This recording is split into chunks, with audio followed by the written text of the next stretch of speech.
Hey there, and welcome to another edition of the Savvier Side Hustler, or KathyLanham.com. I'm Kathy, and I am so glad that you are here today. We have such a great topic that I can't even hardly stand it.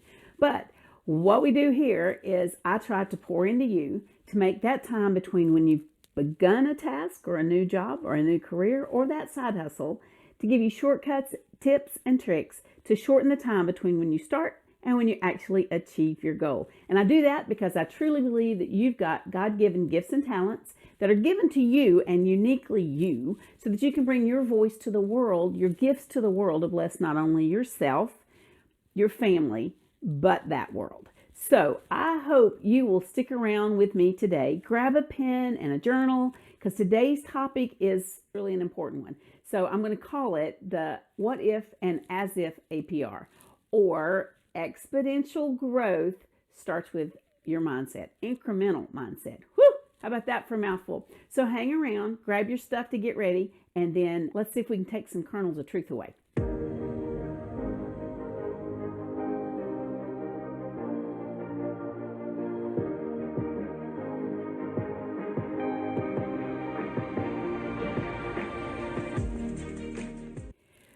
So here we are. I'm filming this during the COVID-19 crisis. The coronavirus is here. So my question for you today is, how is it affecting you?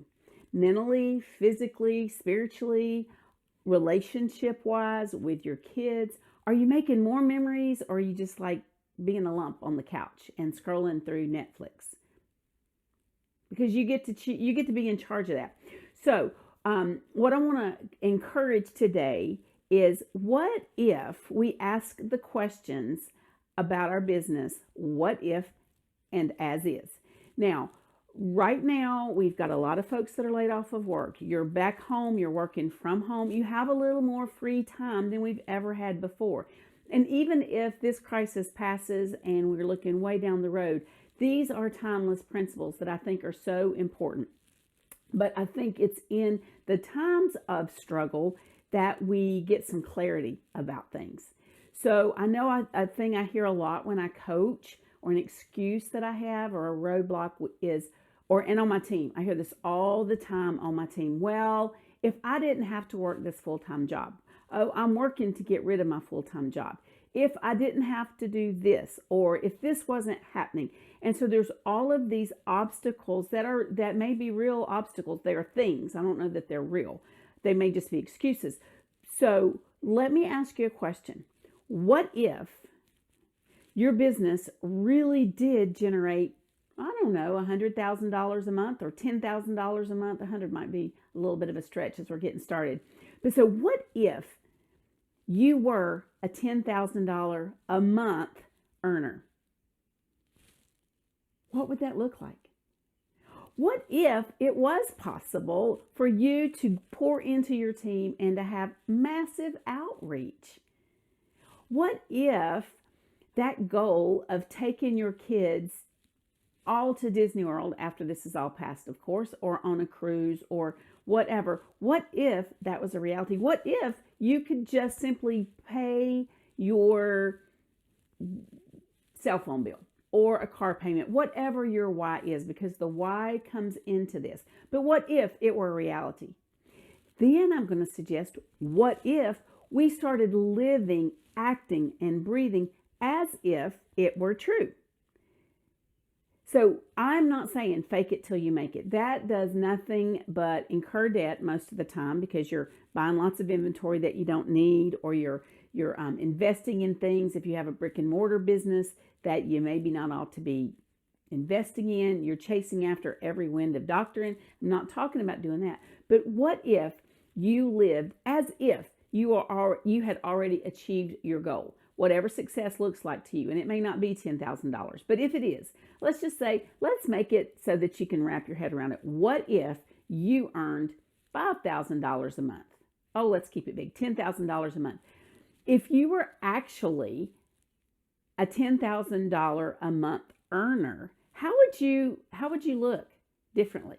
How would you act differently? How would you enter a room? How would you dress? How would you coach? if we took massive action, if we lived as if we were already earning that $10,000, would you be taking some massive action, or would you already just lay back? But I love the quote from Jim Rohn, and I got introduced to this principle, and it's a timeless principle from Rob Sperry. And so Jim Rohn says, you can't pay somebody else to do your push-ups. Now think about that one. So you can't pay somebody else to do your push-ups. But if we're living as if we were already the $10,000 earner, then I think we would face our fears a little bit differently. Now, with every level that we achieve, there's always a new devil, new level, new devils. But I do want to give a shout out to those of you who are taking the small incremental actions.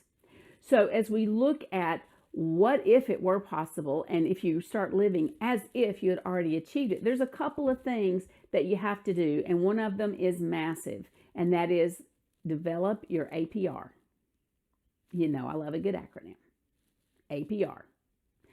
You have to start taking absolute personal responsibility.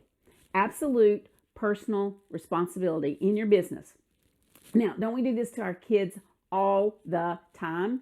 As we're teaching them and I'm training them, whose fault is it? Tell the truth. Don't tell a lie. What did you do? What was your part in it? Yada, yada, yada. And we harp on that. And we also do that. I'm going to give this, since I'm on kids, I'm going to give this little analogy too.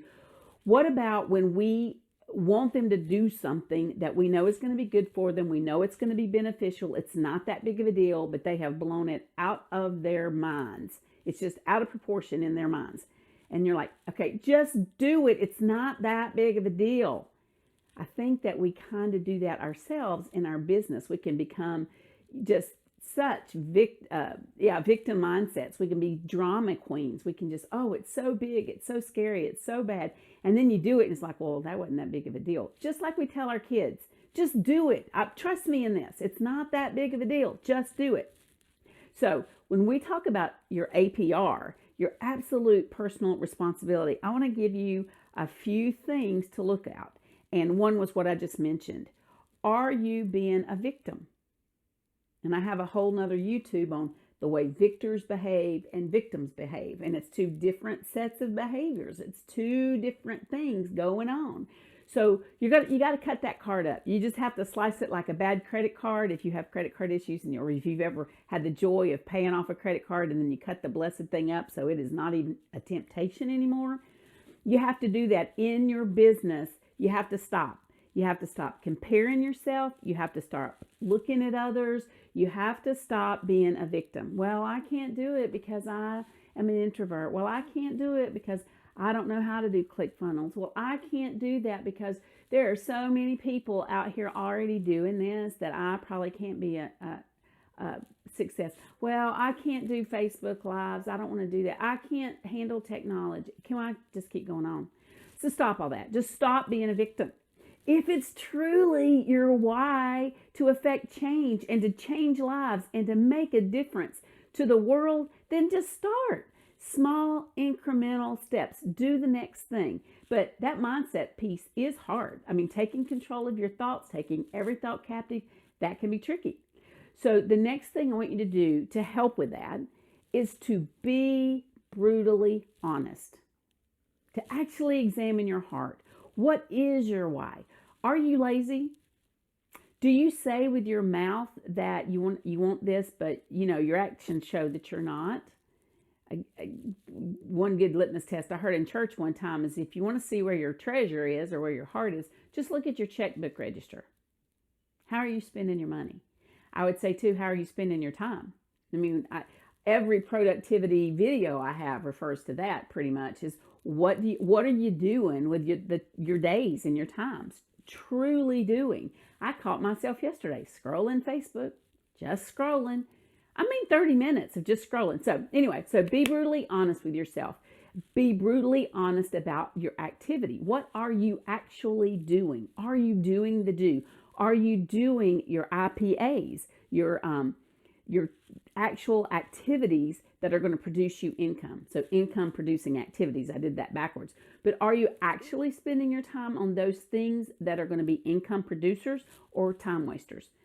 Because a lot of times I think we aren't successful in our own mind and in actuality because we're just wasting our time and we're fooling ourselves thinking that we're working. Now, on checking your motive, this one is huge. And this has been one when I actually woke up to this fact in my life, it changed everything. I mean, it truly was a game changer. What is your motive? And I can say all day long, oh, I want to pour into you. I want to help you develop your gifts. I want you to be successful. When it could be possible, at the heart of all that, at the root of that is greed. I want to make a trip. I want to level up. I want to do whatever. And I think we see that a lot when we see all the Facebook ads, or we see folks posting on their walls about, well, you know, I am so close to my goal. I want you to look at this. Take a look at this. You're going to be great at this opportunity. So we need to be checking our motives all the time. Be on guard that you aren't doing something that's false, that you're not being unauthentic, what's the word there? But I want you to be genuine. And then make those two line up. And then what about your personal development? Are you pouring into yourself? Are you taking time to become a better version of yourself? And that needs to happen every day. If you're in network marketing and are watching this, if that happens to be your side hustle, then I heard Rob Sperry say, you know, network marketing is nothing but a personal development plan. Say that 3 times fast. It's a personal development plan with a commission or a comp plan. So, but the other thing that our brain has to do is, as we're personally developing, we have to learn to figure out what's truly a problem and what am I calling a problem? What's a fact? What's a thought? Because your mind cannot handle both focusing on a problem and focusing on a solution. Our brains are wired to make us successful, but you know, if you've watched any of my other videos, it's also wired to keep you in the comfort zone. So it wants to protect you, but it simultaneously wants to make you successful. So we have to focus on either the problem or the solution. We can't focus on both. And when we're taking absolute personal responsibility and being brutally honest about ourselves, where's our head? Where's our mindset? Where do we need coaching? Where do we need to be humble? Where do we need to ask for help? Where are we being a victim that we need to stop being a victim? And the other thing is that 1% factor, just get a little bit better every day. And, you know, I'm not great with math, so I'm always, how do you quantify that? What's 1% better? And I'll just give this to you. It works for me. What am I doing today that's a little bit more than I did yesterday? Excuse me. If I made 3 customer calls yesterday, could I make 4 today? If I coached 1 team member today, can I do that again today? And maybe send a few texts, or what can I do that's just a little bit better? We have to be consistent, and it's those small little incremental changes that they begin to build and snowball on one another. And pretty soon you're not doing that much more, but it's boom, it's huge. And if you haven't checked out Darren Hardy's book, The Compound Effect, that's a great place to start. He offers some fabulous training on that. But 1%, just a little bit. And also, we have to just stop stopping. That being consistent means you have to continue every day. So if you did consistent, a little bit better every day work for 90 days, what would that look like? And I'll be honest with you, that's something in my headspace and my mindset that I have to do battle with. I have to bring that thought captive, because if I don't, I am chasing every little wind of everything, every shiny object. I've told you before, I'll tell you again, I'm in that, like that little puppy in Up. Whoop, squirrel, whoop, squirrel. Actually, it was a dome. And then I'm also a drama queen. I will put off doing stuff, and then I do it, and it's like, oh my gosh, it was not that bad. So my call to action for you today is to just consider this. What areas of your life do you need to develop an APR? do you need to have absolute personal responsibility? And then, if you were to take massive action, what would that look like? And how could you do just the next step? And I'll tell you, if you do that, then you cannot help but find some successes where previously you were just looking at fears and obstacles. And I hope that from this, and I know I talk fast, and I really did try to consciously slow down, but I hope that you've gotten some value and that you've gotten a nugget, that you've gotten something that you can apply to your business and or share with a friend. And if you did, I would be blessed if you would like this video, if you would leave us a comment, come join us over in our Flamingo over in another tribe, or check us out on kathylanham.com. And as always, if you want to subscribe, that would be awesome. That would be great. But call to action for today is to figure out what massive action would look like for you and then go do it. And as always, if you go be a blessing to others, you can't help but be blessed yourself. So have a blessed day, week, weekend, and life. Take care.